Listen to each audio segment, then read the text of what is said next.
At the same point, I think she's made a big impact as far as women in racing goes. But she will never be remembered as a racer that ever won. Now, I don't really think she'll be able to win at Indianapolis. But at the same point, why do you think that it has been such a struggle for Danica Patrick to win a race, any race? I think it's kind of a little bit twofold in the fact that Danica Patrick kind of came up through the ranks, and she came up through the ranks with a lot of marketing and a lot of money that supported her throughout her career. However, she never seemed to really stick with one thing over the other. She jumped out of Indy Car after a relatively short career, not really having accomplished much except for one, race win under, a weather condition out in Japan many years ago. And she came over into NASCAR, but when she came into NASCAR, she didn't really follow the traditional route into NASCAR where you start at some of the lower series and then work your way up. I mean, she did run a couple NASCAR Can-Am event series.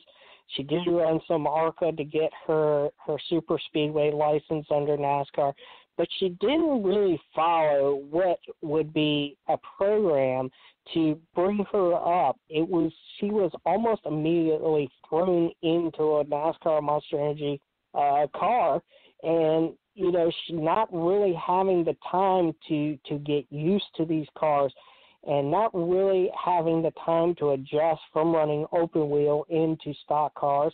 And while this, I think a lot of it was driven by the money, it was driven by the marketing, and it wasn't, I don't think, 100, I think we can place some blame in a lot of different areas, but, I think it really just came down to the fact GoDaddy wanted somebody in the top tier series of NASCAR as fast as they could get them there.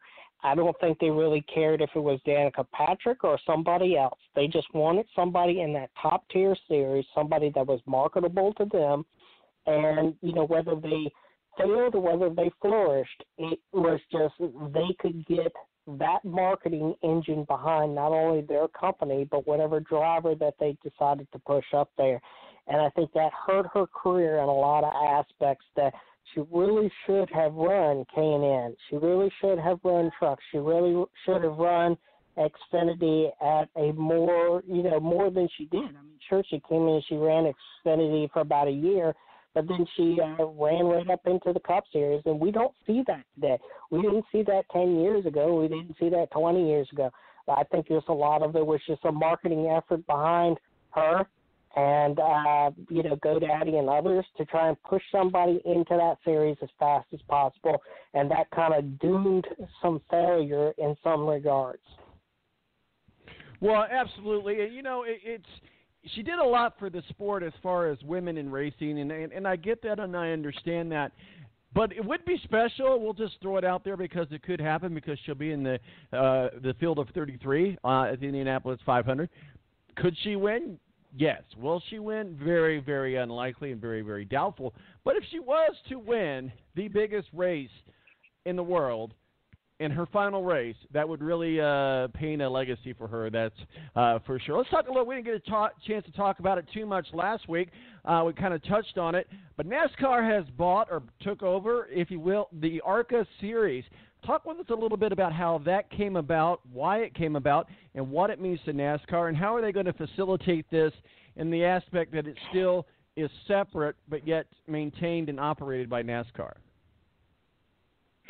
Well, in the immediate short term, there's not going to be any changes. There is really just going to be no reflection onto either series other than this announcement. Going forward over the next 18-plus months or so, NASCAR is going to have the opportunity to look at different ways that they can integrate the two series into their lower tiered. ARCA Racing has traditionally been a series that honed driver skills, got them ready to come over to NASCAR. NASCAR drivers have used that series in order to, like I just said with Danica Patrick, to get their super speedway license in order to run either the Truck Series or the NASCAR Xfinity Series. So for NASCAR, it's an opportunity to now have, The NBA has multiple minor leagues. Major League Baseball has that minor league system. Sure, I guess you consider the Can-Am kind of that minor league system, but now you get a full-on system that can integrate, smaller cars to starting to get to heavier cars and the trucks and the Xfinity, and that really will help drivers' skills. What NASCAR is really going to have to figure out is that over the past number of years, decade or plus, the NASCAR Can-Am Series drivers, and they have gone over to ARCA, and they flip-flopped back and forth to get as much seat time in as possible. Can-Am goes to these really small, short tracks, half-mile, 3/8, things like that. But the ARCA Series goes to bigger tracks, mile tracks, 2.5-mile tracks, etc. And for NASCAR, they're going to have to figure a way to, I think, blend the series together in the aspect of a common car, because it is very expensive for these drivers that are coming up in their career to have to build a Can-Am Series car and then have to build an ARCA Series car so that they can get as much seat time in. And I think this is the opportunity where they can build that common template car, they can build that common engine and bring that engine, because a few years ago, ARCA went to Ilmore Engineering and asked them to build a sealed engine that could be used through multiple events. And for them, NASCAR can take some of those ideas, and they did take those ideas, and then you have the opportunity to run that engine now in the Camping World Truck Series. But I think the Can-Am Series, if they can build one car, they can take to either a Can-Am event or an ARCA Series event. That's only going to just increase the car counts on both sides, but that's going to help the drivers at the end of the day. So these are things that NASCAR is going to have to figure out, is how to blend these two series together. What is the greatest opportunity for the two drivers? And to take these things that ARCA may have been doing or Can-Am have been doing over the last couple of years and blend them together somehow. Take all of the good ideas and put them together in one common template and one common package, that no matter whether you go to one of these events or the other, while the cars may look the same, the racing may be totally different, but it also helps the drivers out at the same time. We've been talking with Steve Wilson, editor and publisher of Speedway Digest, our official NASCAR contributor. Certainly, as we come to the end of our segment here, we want to talk a little bit more about Dover. And if I'm asking you a repetitive question that you've already said, I do apologize. But talk with us about Dover, the track about Dover, and certainly who do we look for to be the dark horse there, maybe the X's and O's, and the drivers that can really help their season along greatly inside of Dover. Well, I think that somebody's season that can really turn around tomorrow afternoon is Jimmy Johnson. He's won 11 times there over his career. Jimmy, as you know, has not been at the top of the game this year. He's not been somebody we've talked about on a weekly basis or even every other weekly basis. He's very stuck, very far down the points line. He could potentially not even get into the chase if this continues. But we got a long ways before we even start talking about those things. But this weekend, he's definitely somebody that you have to take a look at. Again, Martin Truex Jr., the month of May, all these styles of racetracks we're going to run through between Dover tomorrow, Kansas next week, and then 2 weeks there in Charlotte with the All-Star and the Coke 600. All of these are tracks he's done very, very well at. He's won at these tracks in the past. So he's somebody that I can think will start tacking up some more wins here in the month of May. As far as some of these dark horses out there, I think you've got to look at Joe Logano yet again. He's done fairly well. I think we can maybe even start looking down the chain at some of these rookie drivers like William Byron or Alex Bowman. They have opportunities this weekend to come up and take some points away and potentially get themselves locked in later on this year. Dover, as I kind of already explained, is, you can get into trouble very fast and in a hurry because they're turning laps around that thing in 20-plus odd seconds or so. And with it closing up there on the backstretch, not as wide as the turns and the front stretch, you can really just get into somebody else's trouble very, very fast, especially as fast as they're driving around there, as slow as they're running those grooves around the racetrack, because you can't see all the way around the turns there at Dover. So by the time you get up out of, turn 1 and 2, you're already in somebody else's incident. So they got to be really careful tomorrow. And, with these long fuel runs, these long tire runs, that, tire wear is a concern, but it's not a concern where they're going to have to come in before, the end of that, first stage, and they may be able to push it, especially, if this thing goes green flag real long.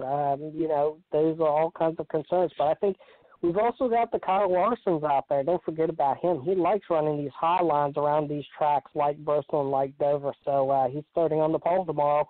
Look out for him at the same time. Last week it was fun to see the Cup drivers behind the mic taking over the broadcast booth. If you were, I believe they were even on MRN. I think I heard Ricky Steinhaus Jr. on MRN, but I could be wrong about that. But I certainly saw them and heard them on the television broadcast. And I say that because we also saw Dale Jr. do that. We also saw Jeff Gordon do that. Did we see anybody perhaps last weekend give an audition for what might be to come in their career? Definitely Kevin Harvick. I think Kevin Harvick, when he steps out of this car, everybody has said arguably that he is probably somebody that we should begin to look at further down his career in the next 5 to 7 years or so to make a transition to working in the booth or working on the broadcast in some way, shape, or form. He's done a very good job. He's done a very good job in each and every series that he's been a part of. He's very knowledgeable. He's a champion in the sport. He has a business behind him that can help accelerate and help prepare him, as he's done with others that are currently on various broadcasts. So I think for him, it's not so much of an audition anymore than it is a preparation of making that transition from the car to the booth at some point within the next, I would say, handful or so years. So you think he'll be with us for another couple of years? What about Jimmy Johnson?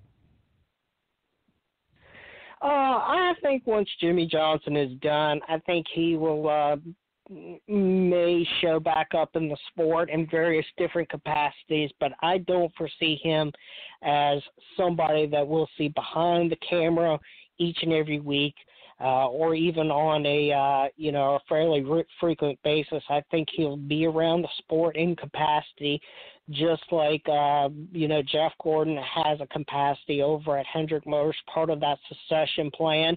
I think you could see Jimmy Johnson as part of that succession plan, but just not somebody we're going to see on a frequent basis on broadcast television.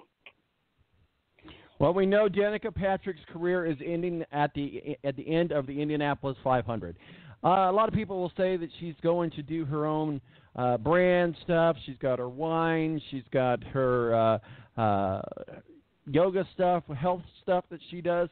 Do we see Danica be completely away from racing? Do we see her go into ownership with maybe Stuart Haas? Do we see her going into ownership by herself? I think that would be quite elite, but it wouldn't be quite elite for her to join forces with somebody like Stuart Haas. I don't think you're not going to see her with a Stuart Haas. You may not even see her back in NASCAR in any real official capacity at all. I think what you may see is that you may see her brand or the brands that she is marketing or been working on over the last several years may make an introduction in some way, shape, or form. Indy Car, it's, remains to be seen on how that may happen out over there. But as far as her, I think that she has now moved past the motorsport as part of her career. And like a lot of other drivers, a lot of other team owners, former team owners, and sponsors and things like that. They go on to do something else. They make the occasional appearance,